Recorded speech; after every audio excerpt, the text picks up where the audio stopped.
Welcome to this seminar in the Department of Philosophy Research seminar series, the monthly, more or less monthly seminar we hold as a department. Today we're very happy to have with us an old friend of ours, and by old I mean simply that Neb has been visiting our department for a number of years now. Eight. Huh? Eight. 8 years. I'll introduce him properly very soon.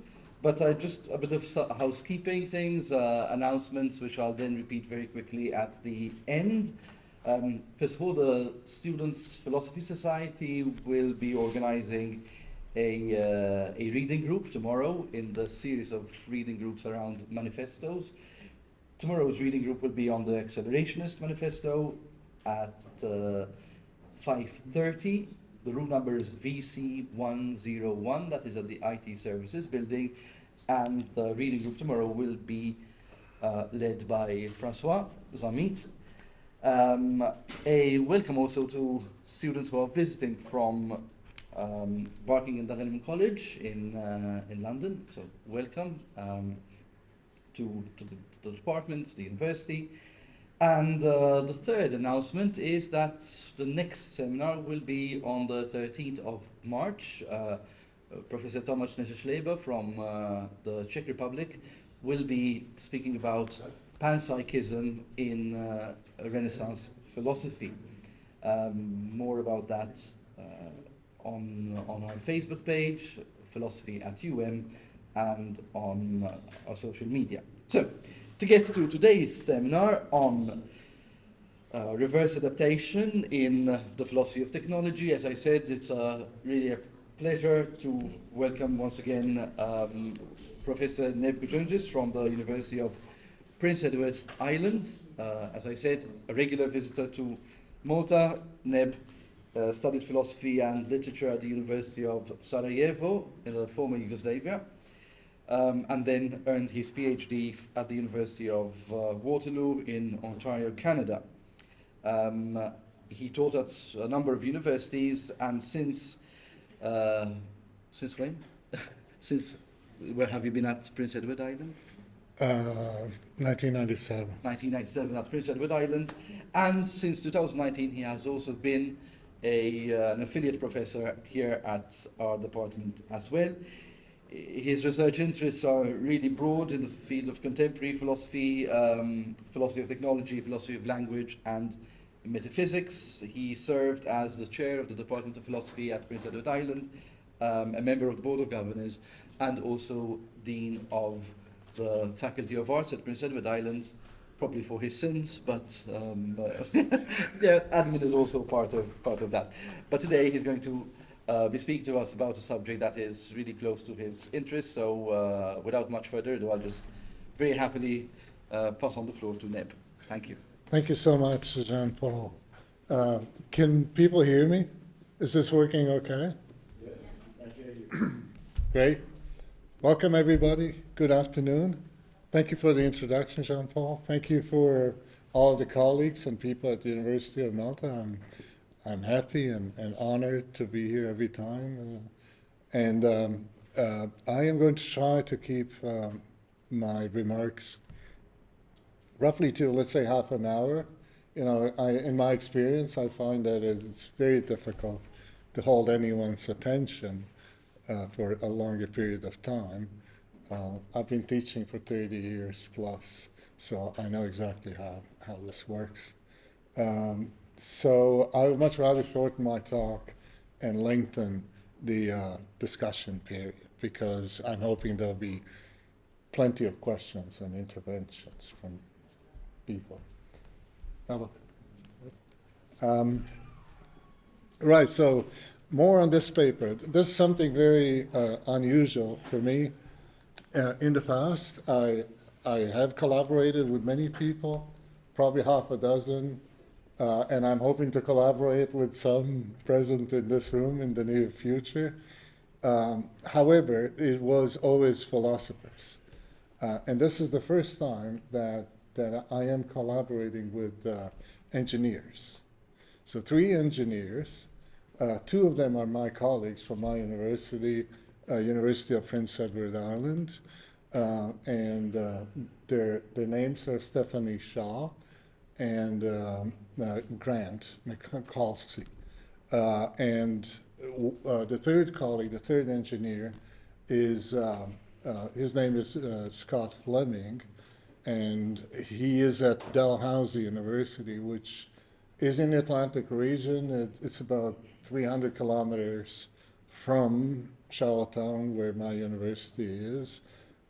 I'm not assuming that people would be familiar with the Canadian geography to know, but let's say this is like a, roughly speaking, neighborhood of Atlantic universities. So we visit each other oftentimes, and we're in pretty friendly terms. So I'm really happy that this opportunity emerged, and we're almost ready to proceed with some of the final revisions of this paper. However, this is going to be on record. This is going to be on YouTube, so for better or for worse. So I'm going to make it public, especially to my co-writers, that any errors or any mistakes or inaccuracies are mine and mine alone. so not to think that I'm compromising their integrity by speaking here today. All right, so the topic is, it's a blend, obviously a blend of engineering and philosophy. And the primary areas of interest would be reverse adaptation, with the concept that I'm going to speak about it in more detail, and also the idea of sustainability and the idea of adaptation. So adaptation already contained in the term reverse adaptation. So let me begin. Like we have, like this paper is about 20 pages long, so there's no way. I have no intention of reading it or rehashing it or whatever. I'm just going to talk around some of these topics, and I'm going to try to engage people and see how you react. So in the introduction of this paper, we talk about this phenomenon that is now this term that has been used pretty broadly, Anthropocene, the part of the history of this planet, so that falls under the influence of human activity. So you could kind of ad hoc divide the history of this planet, whatever happened prior to human intervention and what is happening now. And especially of special interest in this period of time is the very short period of time, let's say the last perhaps couple of hundred of years, since the industry developed first of all in the Western world, in the developed world, and then throughout the 20th century especially, and towards the end of the 20th century, this phenomenon became truly global, and it spread pretty much everywhere. So you guys, this is common knowledge. I don't need to explain much of this because you know a lot of this already. That, at the beginning of these global discoveries, when people first sought to explore the planet and find all of these different parts of the planet that can be used for various purposes, especially for human purposes. At first, of course, the assumption probably there was no assumption, I guess people just plunged into this, that the planet's resources are infinite, and that won't be a problem. That we can just go, the human beings can just go and explore the planet and draw whatever they want from it. Well, we know pretty well by now that obviously our planet's resources are not infinite, and obviously that the human intervention has many repercussions. So this where things get really interesting is that possibly from day one, there was some realization on behalf of humanity that some of these repercussions were intended. However, I would say that those repercussions would represent a minority. It turns out that especially looking at, let's say, the 20th century, that a lot of the repercussions of what happened on our planet, they stem out of this industrialization as a result of unintended consequences. So a lot of those consequences could not have been predicted. There was not enough awareness, there was not enough knowledge, there was not enough know-how, there was not enough design when it comes to this. So, why is design important? Well, to sort of fast forward towards some of the very important conclusions that we're trying to draw at the end of this paper, what is really of importance is that we believe, and as the co-writers of this paper, that when it comes to the future of sustainability of this planet, that design may be the most important factor, that design may be crucial, above especially certain other aspects or drivers of society. And in particular, we refer to government and business regulation.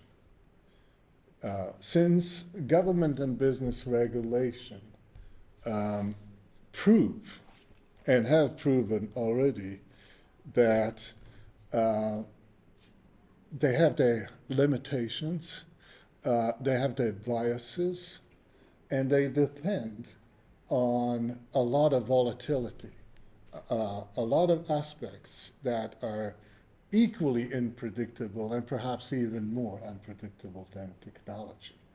So, if you want this really put crudely and bluntly, sort of, I'm going to do it, right? The blunt claim would be, if you leave it up to people, if you leave it up to government and business to solve the sustainability crisis, it's not a good approach. It's not very helpful, and most likely it won't happen. So then, what is the approach? Well, design. Design is an element in all of this equation that has been not that well recognized and not that well researched and studied, and especially in the light of, so this is where I as a philosopher blend philosophical approach with engineering approach. So the part of design is there. Now as a philosopher I come with some ideas developed in the 20th century by primarily an American philosopher of technology by the name of Langdon Winner. So this is a philosopher. I oftentimes teach philosophy of technology, and I utilize many concepts pedagogically that I derive from Winner's ideas. One of those key concepts is the concept of reverse adaptation, where Winner's claim in a nutshell is this. He reverses the common sense view of technology. He says that most people assume that it is technology that adapts to people, while in fact it's the other way around. The people adapt to technology more and more. And I think especially the young people in this room will know exactly what I'm talking about. that the ways in which human beings gradually, imperceptibly, but very powerfully adjust their behavior, their preferences, their values, if you wish, their worldview in reaction or in accordance with the technological developments.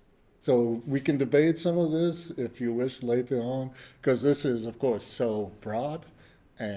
But I'm just kind of throwing that out because I'm realizing that it will resonate with a lot of people. The concept of reverse adaptation. A very powerful flip, if you wish, a reversal that Langdon Winner did in philosophy and technology. Furthermore, one of the important points that I make when I talk about philosophy of technology is that yet another commonsensical approach that people take when it comes to technology, people say, look, technology is just or but a tool. Nothing but a tool. Right? So it is human beings who make good or evil out of it, right? Yes, fair enough. However, like Winner, I like to flip this thesis on its head, and I say, no, it's the opposite. Technology, in fact, forces people to make good or bad out of it. So it is, you see, it is not really, it's a very subtle reversal that, you could say, whatever, you can use whatever metaphor that you think of a stick, whatever, which is either a tool or a weapon. And when you look at it, it could be either, yes. But once you interpret the world, once you intervene the world in that manner, that is a technological intervention, and therefore it becomes polarizing. And therefore, it forces you to make these choices. Now, there's no more gray area. There's no neutrality, right? So these are very important conceptual distinctions that we need to make.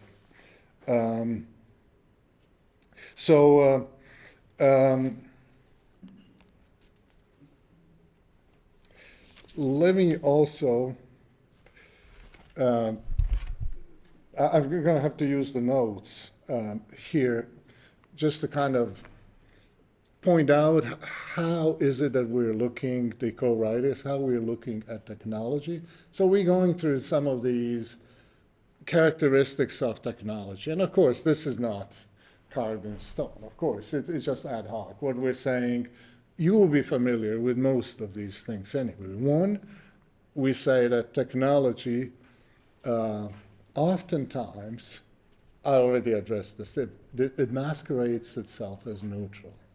So it's a very important feature of technology. Two, the technology is seductive, that it's a one-way street. There is no, not only there's no going back, but there's no stopping, because stopping amounts to going back. And, this, of course, refers to yet another important concept found in Winner. It is the concept of the technological imperative, which means that, Winner uses all kinds of catchy examples. I'll give you one, that prior to so the idea with the technological imperative is that the technology invents its own needs and desires. So prior to, let's say, the half of the 20th century, if you were to say, oh, there's a shortage of organs, that made no sense. Like, what shortage of organs? Like, all of us, we have our organs, like, who's right?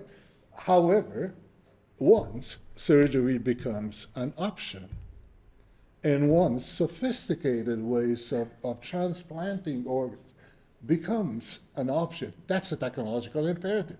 And that, again, is forcing all of the people to choose who is to receive an extra liver, right? Just because you booze yourself to death, does that mean? So now we're in the field of ethics, that you deserve to have a brand new liver on what grounds, while you compare yourself in very late stage of your life to a very young child who has the same need. So see how those choices out of the technological imperative now enter the field of ethics. So this is how powerful this is and how complex this is. And never mind some of the more subtle needs and desires. If you were to shift, let's say, from health into mental health, this is where it gets even far more interesting than just transplanting organs, right? So, oh yeah, I haven't finished the list. Technology reverses the tool-user relation, which relates to the reverse adaptation. Technology supplants all goals with efficiency.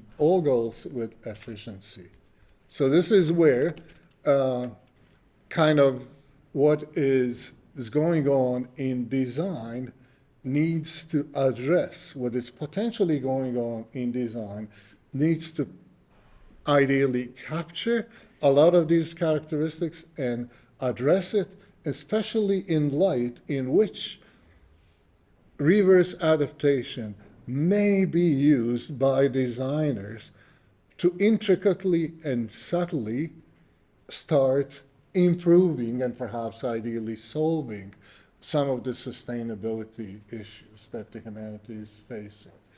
And furthermore, to come back to an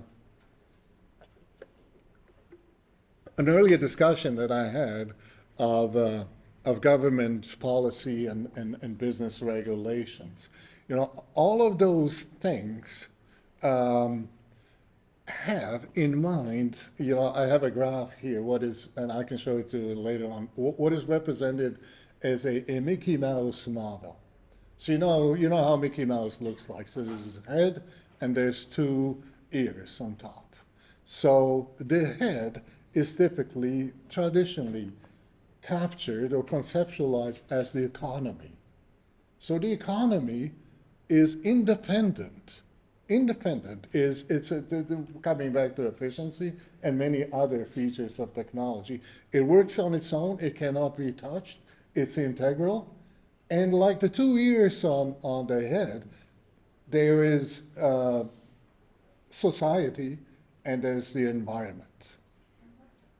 And they are treated as add-ons to the economy.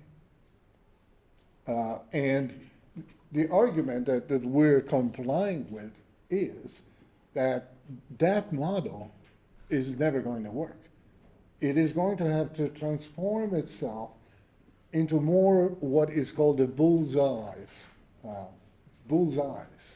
image, where instead of those two independent and external features of economy and environment and society, economy being independent, we need to integrate them all into one. So how is this to be done? This already sounds like a pretty utopian goal. Well, yes, it might be. However, there is a powerful tool, a powerful opportunity to designers. They have this opportunity to transform a lot of the stuff that I'm talking about and transform it in a very gradual manner where the policy and the regulation, the government or business or whatever, is not needed, where simply the design itself is changing transforming the entire planet.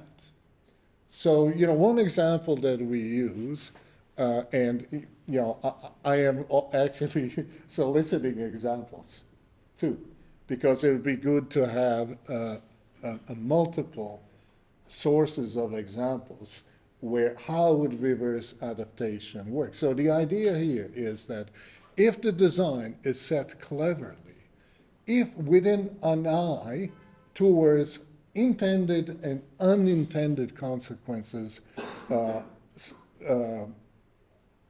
towards sustainability that it may have, that people are going to reverse adapt to it. As a matter of fact, they won't object, they won't even notice.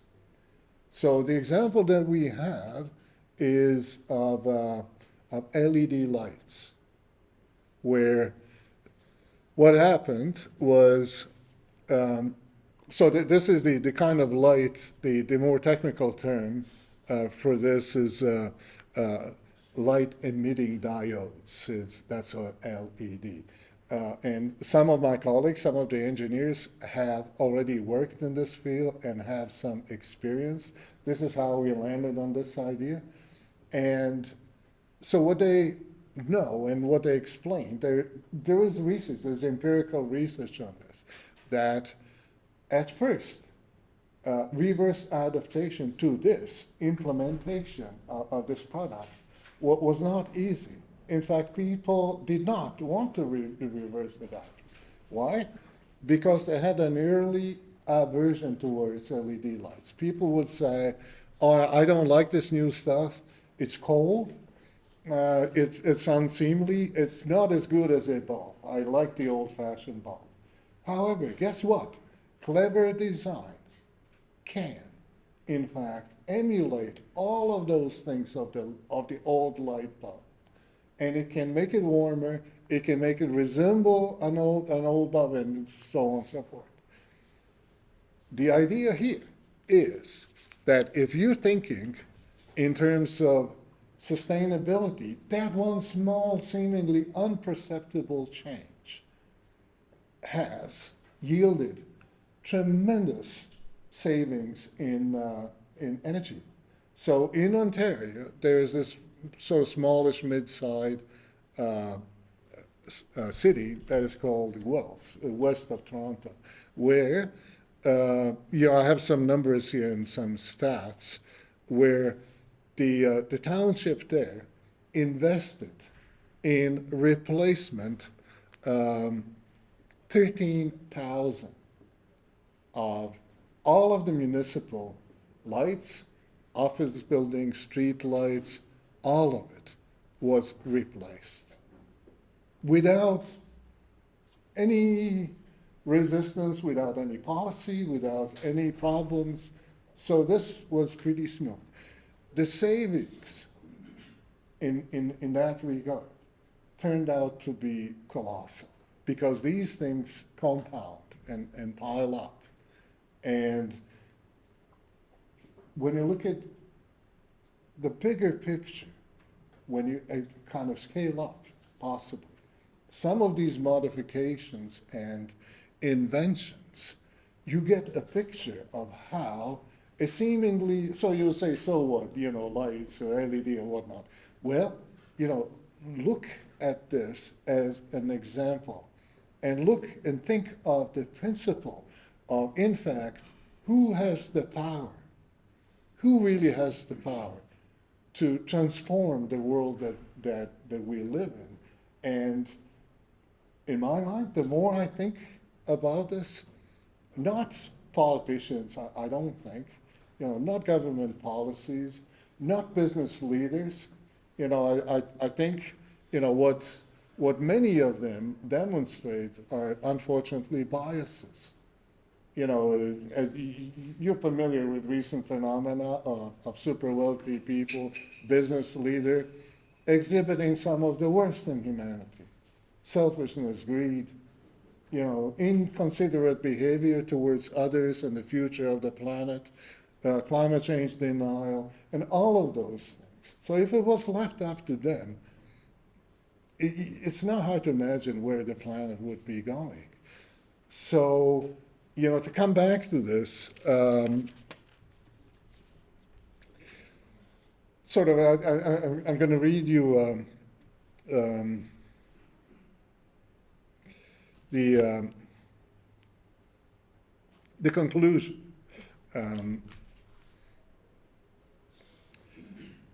So what we propose, these design frameworks suggest how engineers and other designers can engage in sustainable design, that it will take into account the autonomous aspect of technology and hopefully result in outcomes much like those described in the LED case study, where technological innovation can actually result in a net reduction in resource usage with a minimum of unintended consequences and rebound effects. So this is where the slight reversal in perspective and thinking comes into place. And furthermore,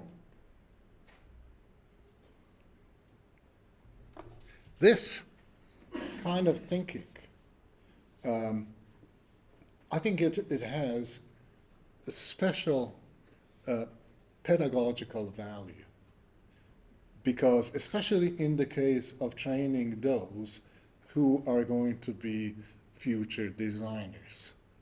Because I think that those future designers will have to design primarily in light of many of these aspects of the technology, to be able to do something which is really difficult. We're really asking them to do the impossible, and that is to predict the unintended consequences. So to predict, at least to a small degree, what is the array of these consequences that may emerge if some of these design solutions are implemented. And, I don't want to say that, of course, history is full of anecdotes. History is full of examples where it was, in fact, the design that proved to reap the most benefits longer term by any comparison. To come back to health in general, healthcare and well-being and whatever else, possibly the greatest design invention, and it's maybe one of the very simple ones, is the invention of sewage. That design alone itself saved and transformed more lives, far more than any other revolution, any other process of political, ideological, or business restructuring, because what it did, it simply removed fecal matter from the streets and towns and removed the spread of deadly diseases. So you see how design in this, am I saying that there was a designer back then who intended this to help humanity? No, this is serendipity. This happened out of a need that existed. Some people saw it, some people solved it through design, yet I think we can, looking into the future, we can also look into the past and learn from some of these design interventions. And we, for one thing, understand the power and understand the potential and extrapolate what we learned from the past by looking into the future.